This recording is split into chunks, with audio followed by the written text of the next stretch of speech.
Nessa aula, iremos falar sobre a teoria das probabilidades. A probabilidade tem seu primeiro registro por volta do século XVII e a sua teoria ela passa a ser estabelecida pelos trabalhos de Pascal e de Fermat. Mas atualmente a teoria das probabilidades ela é uma importante ferramenta em diversas áreas, como nas engenharias, nas ciências, na administração, de forma a produzir informações sobre cenários futuros.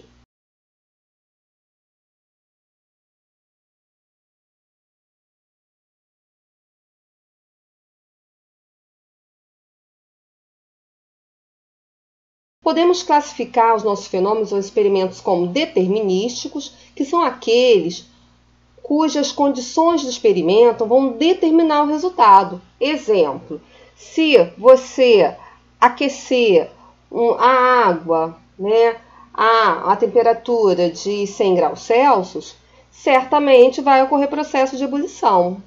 É certo que vai acontecer isso.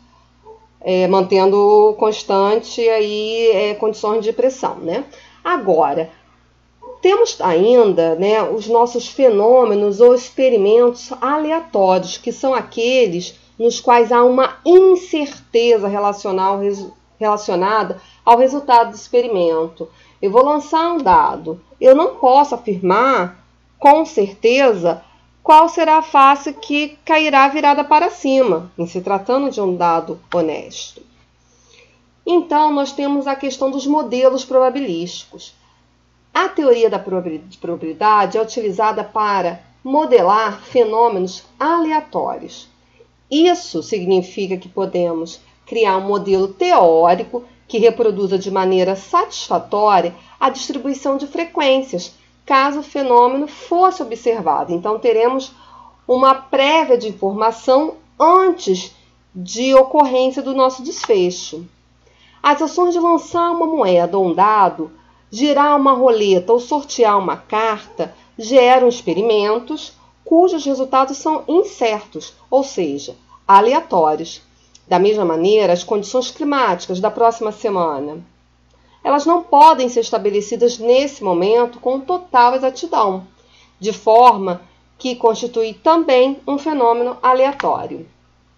Assim, podemos já começar a pensar na probabilidade como um valor que informa quão provável é a ocorrência de um evento, de um desfecho.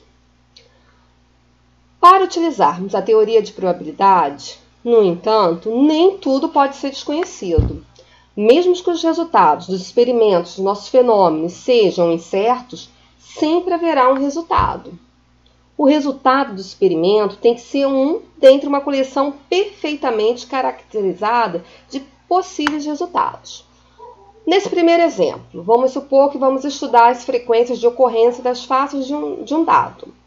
Então, temos as faces que variam de 1 a 6 e a frequência teórica é, para cada face, 1 sobre 6. Eu tenho uma possibilidade em 6 de observar cada face.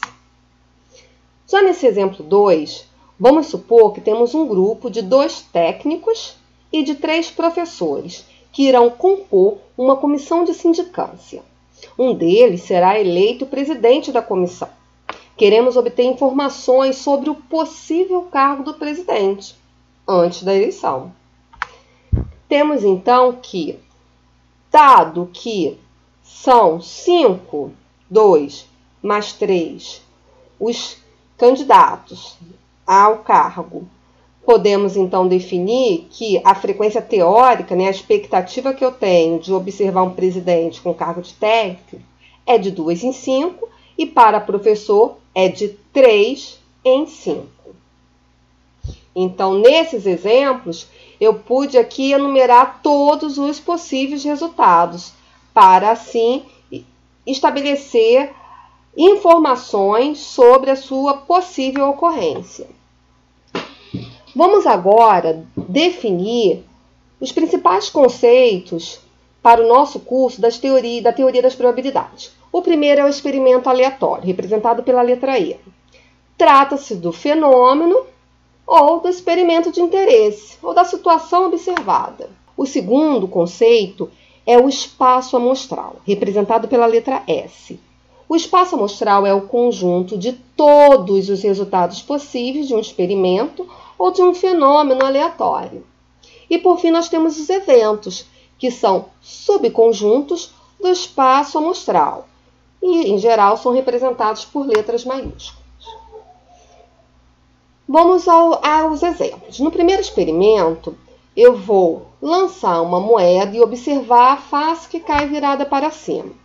Então, os elementos de S do meu espaço amostral serão K, que representa a cara, C, coroa. O meu espaço amostral, S, é igual a cara e coroa. Enumerei todos os resultados possíveis desse primeiro experimento. No segundo experimento, ele vai consistir em adivinhar o sexo dos filhos de duas mulheres. Então, os elementos associados a esse experimento são F, que representa feminino, M, masculino. E o meu espaço amostral, S, fica então feminino, feminino, ou seja, ambos os filhos, o filho de cada mulher, é de sexo feminino. Ou eu posso ter um filho de sexo feminino, outro de masculino, ou ainda o filho da primeira mulher masculino e o da segunda feminino. E por fim, a última possibilidade que eu tenho nesse experimento é de observar os dois filhos, o filho de cada mulher do sexo masculino. Mas, tendo em vista esse espaço amostral, eu posso definir alguns eventos, alguns subconjuntos específicos desse espaço amostral. Exemplo, eu vou dizer que A vai representar o evento de nascer apenas filho do sexo feminino. Então, para a primeira mulher nasce sexo feminino e da segunda também eu terei filho de sexo feminino. Evento FF. Posso definir o evento B, no qual eu vou estabelecer que B vai representar o resultado no qual vai nascer pelo menos um filho do sexo feminino. Então, pelo menos um, no mínimo um, dentre esses dois. Então, eu posso ter o primeiro feminino, o segundo masculino, ou o primeiro masculino e o segundo feminino, ou ainda os dois filhos do sexo feminino. Nascer pelo menos um filho do sexo feminino representa, então, esse conjunto de possibilidades. Posso também definir um evento C, no qual representará o desfecho onde temos apenas um filho do sexo feminino. Daí eu já estou sendo mais restritivo em C do que em B, porque agora eu só quero um do sexo feminino. Então, quais são os resultados desse cenário aqui, desse problema, desse experimento que vão atender essa condição? É ter um filho do sexo feminino e outro do masculino, ou a situação na qual eu tenho o primeiro filho do sexo masculino e o segundo do sexo feminino. E um terceiro experimento, ele está relacionado ao lançamento de um dado para observar a face que cai virada para cima. Aqui o nosso espaço amostral será definido pelas faces do dado, né, que varia de 1 a 6. Em cima desse espaço amostral, eu posso definir alguns eventos, tal como A, que vai representar a saída de face par. Então, os elementos 2, 4 e 6 vão contemplar esse evento A. O evento B, eu vou definir como sair face superior a 4. Então, representa aqui o evento B, os elementos 5 e 6, superior a 4. O 4 não está incluído. Podemos também utilizar alguns conceitos da teoria dos conjuntos para realizarmos operações com os eventos. Assim sendo, eu tenho que a união de dois eventos, A e B, pode ser representada por A, união com B, que representa a ocorrência de pelo menos um dos eventos, A ou B, ou ainda a ocorrência dos dois, né, pessoal? Vejamos aqui. O X aqui, ele pertence que pertence a A união com B, equivale a dizer que esse X está em A ou ele está em B. Já a interseção de dois eventos, A e B, representado por A, interseção com B, representa a ocorrência simultânea de A e B, isto é, ambos os eventos A e B ocorrem. Então, se X pertence a A interseção com B, isso equivale a dizer que X ele pertence a A e X pertence a B. Vejam vocês aqui, na união eu tenho o conector de ou está em A ou está em B. Já na interseção ela é mais restritiva, precisa estar em A e em B. A propriedade comutativa nos informa que tanto faz eu escrever A interseção com B ou B interseção com A, não importa aqui a inversão dos termos. Eventos complementares. Chamamos de complementar de A esse A com a barra em cima. Parece até X barra, né, pessoal? A barra. Ao evento observado quando o A não ocorre. Então, o A complementar é o não A. Representa tudo que não está relacionado a A. Eventos mutuamente exclusivos ou disjuntos. Dois eventos são mutuamente exclusivos, ou seja, eles se excluem mutuamente, ou são disjuntos. Dis quer dizer separação, ou seja, que não estão juntos quando eles não podem ocorrer ao mesmo tempo. São mutuamente exclusivos. Neste caso, temos que a interseção entre esses eventos é um conjunto vazio. Então, vejam vocês nessa representação. Eu tenho o conjunto A formado pelos elementos 1, 5 e 8 e o conjunto B formado pelos elementos 2 e 7. Eu digo que A e B são eventos, são conjuntos aqui disjuntos. Não há interseção entre eles, ela é vazia. Temos também a regra da adição, que nos informa que A união com B, se eu faço a união entre os elementos desses dois conjuntos, isso implica uma igualdade entre a soma dos elementos de A mais B. Agora, isso só é válido somente se A e B forem disjuntos, ou seja, eles não tiverem interseção. Aí essa soma, essa união é verdadeira. Caso contrário, a regra da adição ela fica modificada.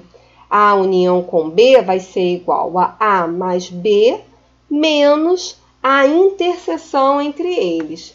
Reparem agora que no conjunto A eu tenho os elementos 1, 5, 3 e 8. Eu tenho 4 elementos. E no conjunto B eu tenho os elementos 2, 7, 3.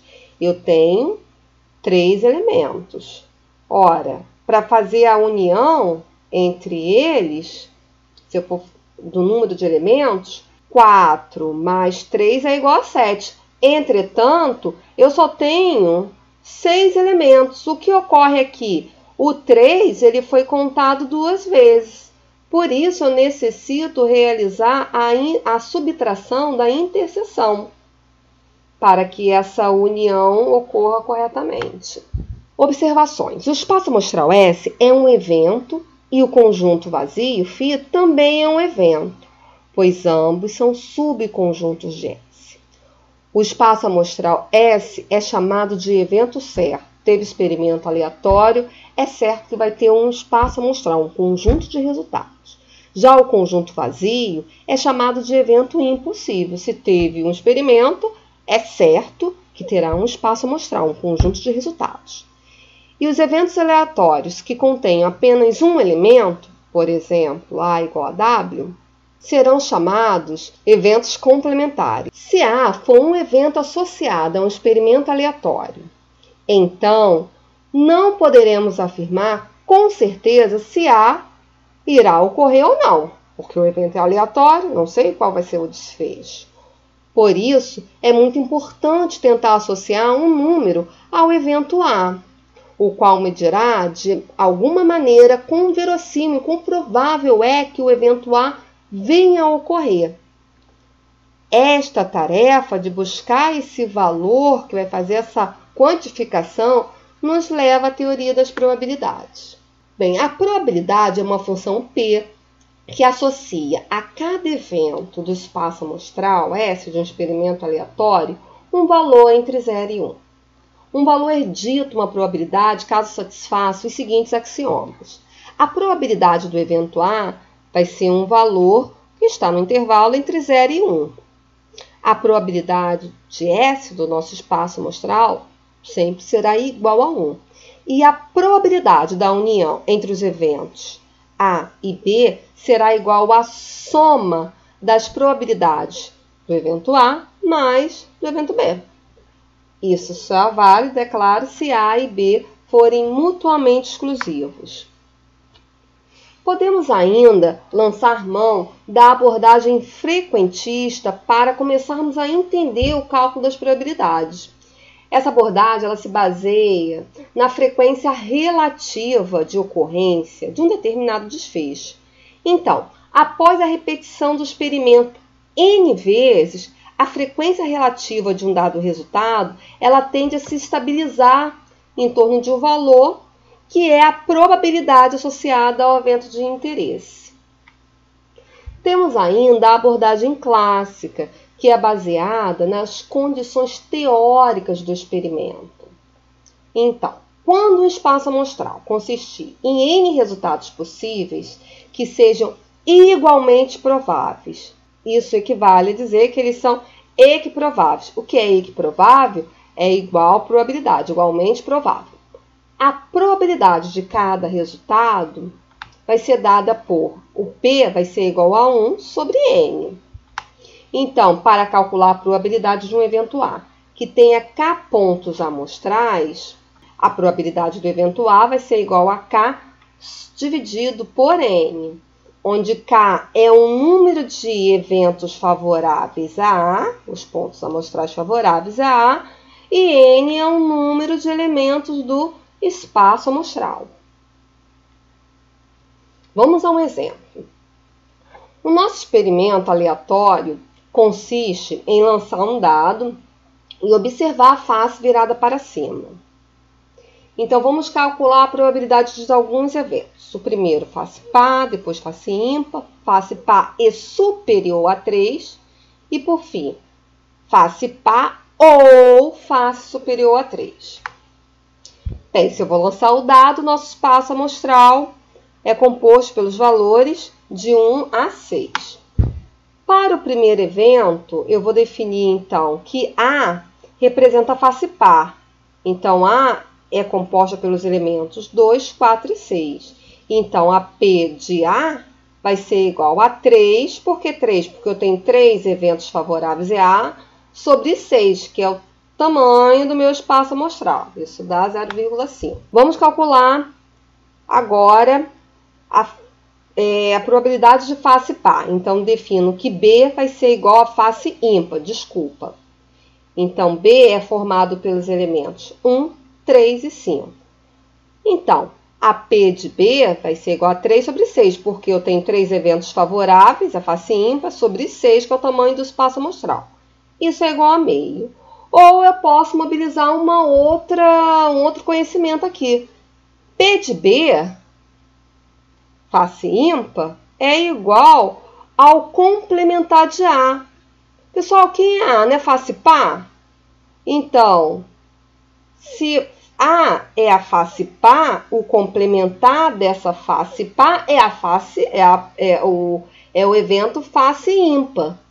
Então, eu vou retirar do meu espaço amostral, P de S, tudo que não é A. Então, a probabilidade associada a S é 1, evento certo, menos meio, a probabilidade de A. Isso é igual a 0,5. Para calcular a probabilidade do evento face par é superior a 3. Vou definir que A é igual a face par, 2, 4 e 6. E D vai representar o evento face superior a 3, formado pelos elementos 4, 5 e 6. Então, eu agora quero face par e superior a 3. Então, eu estou interessada na interseção entre os eventos A e D. O que ocorre aqui? Para ser superior, para ser par superior a 3, eu tenho os elementos 4 e 6. Então, a probabilidade da interseção entre A e D é igual a 2, porque são dois os eventos, os casos favoráveis a esse evento, dividido por 6, que é um número total de elementos. Isso é igual a 0,33. Posso também agora calcular o item D, que é face par ou face superior a 3. Então, temos que A é a face par, né? 2, 4 e 6. E a D, já definimos, superior a 3, 4, 5 e 6. Agora, a união ela é mais abrangente entre os eventos A e D, porque ou ela pode estar em A ou pode estar em B. Então, eu passo agora a ter a presença do elemento 2 aqui nessa união. Ou posso ainda aplicar aqui a regra da adição. A probabilidade da união entre dois eventos será igual à probabilidade da soma, né, do evento A mais a probabilidade do evento D menos a probabilidade da interseção entre eles. Então, a probabilidade de A, já vimos que é 3 sobre 6.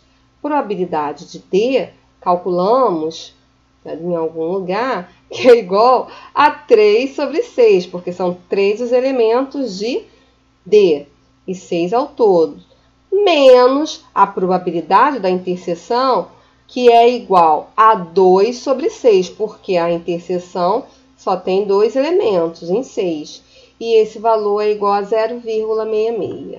No nosso segundo exemplo, eu tenho aqui o auxílio de uma tabela de distribuição de frequência, né, de duas variáveis, uma tabela de distribuição conjunta. Número de alunos aqui, né, segundo sexo e turma. Nosso experimento consiste em selecionar aleatoriamente um aluno dessa turma. Eu vou fazer um sorteio, então, de um aluno, dentre esses 50. Abaixo, eu defino os elementos de S. Então, A representa que o aluno veio da turma A, B veio da turma B, F de feminino e M de masculino. Nosso objetivo é calcular a probabilidade do aluno ser da turma A, depois do aluno ser da turma B, qual a probabilidade desse aluno selecionado aleatoriamente ser do sexo feminino, depois dele ser do sexo feminino e da turma A, atenção, depois do sexo feminino e da turma B, e por fim, dele ser do sexo feminino ou da turma A. Bem, no nosso segundo exemplo, então, vamos aqui calcular agora a primeira probabilidade pedida, né, do aluno ser da turma A. Então, P de A vai ser igual a 26 sobre 50. Por quê? Porque eu tenho 26 elementos favoráveis a A sobre 50. Já para calcular a probabilidade do aluno ser da turma B, nós podemos fazer aqui, então, que a P de B será igual a 24 sobre 50, porque são 24 os casos favoráveis ao aluno ser da turma B sobre o total, 50. Ou ainda posso usar a ideia da complementariedade. P de B é igual ao complementar de A, barra A. Então, quem não está em B, quem não está em A vai estar em B. Então, eu tenho um caso de complementar. Isso vai ser igual a probabilidade de S menos P de A. Eu vou retirar do espaço amostral, todos estão em A. Então, isso seria igual a 1 menos a probabilidade de A, que é igual a 0,52, isso é igual a 0,48. A probabilidade do aluno ser do sexo feminino, P de F, é igual a 37, pois são 37 os indivíduos do sexo feminino sobre 50. Isso é igual a 0,74. A probabilidade do aluno ser do sexo feminino e da turma A. Eu tenho um caso, então, de calcular uma probabilidade de interseção, porque eu estou com o conector E. Então, é P de F inter A. Isso vai ser igual a 21. Por que 21? Vejam vocês aqui, a interseção entre sexo feminino e turma A é igual a 21. Eu tenho 21 indivíduos que ao mesmo tempo são do sexo feminino e estão na turma A, sobre 50. Isso é igual a 0,42. A probabilidade do aluno ser do sexo feminino e da turma B. Então, feminino, turma B. Eu tenho 16 indivíduos que são do sexo feminino e estão na turma B, no total de 50. Isso vai ser igual a 0,32. Na nossa última questão, da probabilidade do aluno ser do sexo feminino ou da turma A. Agora, eu estou sendo mais abrangente. Vou trabalhar com a probabilidade da união entre os eventos feminino e turma A. Então, a probabilidade da união é igual à soma da probabilidade do evento F mais probabilidade do evento A menos a interseção entre eles. P de F é igual a 37, casos favoráveis, só para ser feminino. P de A, 26 sobre 50, porque eu tenho 26 alunos dentre 50 na turma A. E eu vou ter que subtrair aqui essa interseção, 21 sobre 50. Por quê? Esse 21, ele já foi contado no 37 e depois ele foi contado no 26. Então, se eu não fizesse a subtração da interseção, eu teria uma dupla contagem. E, finalmente, obtenho o valor de 0,84. Então, é isso, pessoal. Terminamos a nossa aula. Até a próxima.